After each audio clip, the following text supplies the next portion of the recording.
আজকের কর্মসূচিকে কেন্দ্র করে চট্টগ্রামের মধ্যে এখানে 2-3টা ঘটনা হয়েছে। আমাদের শান্তিপূর্ণ কর্মকাণ্ডের মধ্যে কিছু দুষ্কৃতকারী পুলিশের পুলিশ ব্যারিকেডের মধ্যে ঢুকে গিয়ে আমাদের শান্তিপূর্ণ নেতাকর্মীদের উপর হামলা হয়েছে এবং তাদেরকে বিভিন্নভাবে এখানে আহত করেছে এবং তারা ওখান থেকে ককটেল নিক্ষেপ করেছে। এটার জন্য আমরা নিন্দা জানাই, কারণ পুলিশ ব্যারিকেড থেকে কিভাবে ছদ্মবেশে এই সন্ত্রাসীরা এই কর্মকাণ্ড করতে পারে তার আমরা নিন্দা জানাই। পাশাপাশি যারা এই ঘটনার সাথে জড়িত তাদেরকে অবিলম্বে চিহ্নিত করে, যেহেতু তাদের ভিডিও ফুটেজ আছে, তাদেরকে শনাক্ত করে তাদের গ্রেপ্তারের জন্য আমরা আইনে আওতায় জন্য আহ্বান জানাবো। এবং আমাদের কিছু ছেলে তারা থেকে আমাদের শান্তিপূর্ণ প্রোগ্রাম থেকে পুলিশ ওখান থেকে ধরে নিয়ে আসছে থানার মধ্যে।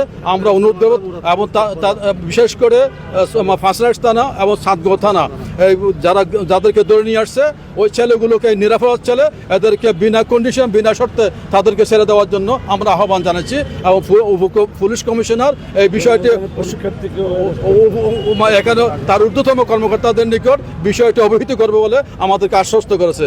আমরা আশাবাদী যে পুলিশ কমিশনার যে আশ্বস্ত আমাদেরকে করেছে তার আজকের প্রোগ্রামকে কেন্দ্র করে আমরা চাই এদেশের মধ্যে শান্তি থাকুক।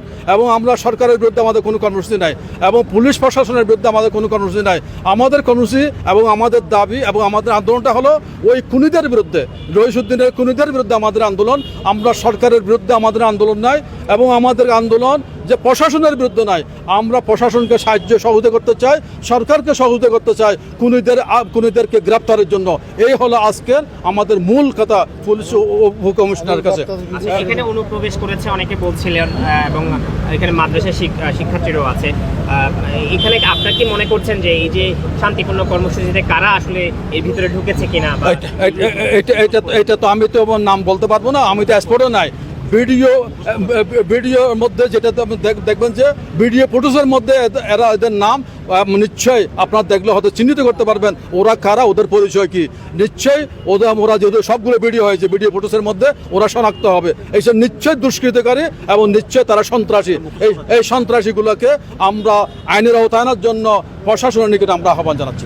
ঠিক আছে, এখানে আজকে আমরা চট্টগ্রামের অ্যাডিশনাল পুলিশ কমিশনার ওনার সাথে সাক্ষাৎ করলাম।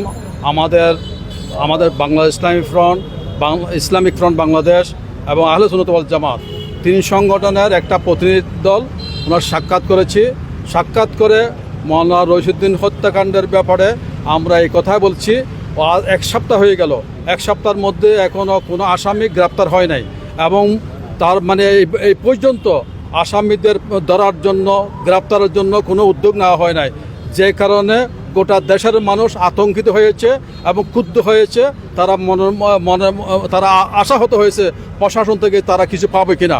এই কারণে আমরা বলছি অত্যন্ত অল্প সময়ের মধ্যে যারা চিহ্নিত আসামি তাদেরকে গ্রেপ্তার করে দৃশ্যমান জাতিকে এই আশ্বস্ত করে যে হ্যাঁ আসামিরা ধরা পড়ছে, আসামিরা শাস্তি পাচ্ছে, এই নিশ্চয়তাটা দৃশ্যমান জাতির কাছে উপস্থাপন করার জন্য আমরা একটা আহ্বান করেছি।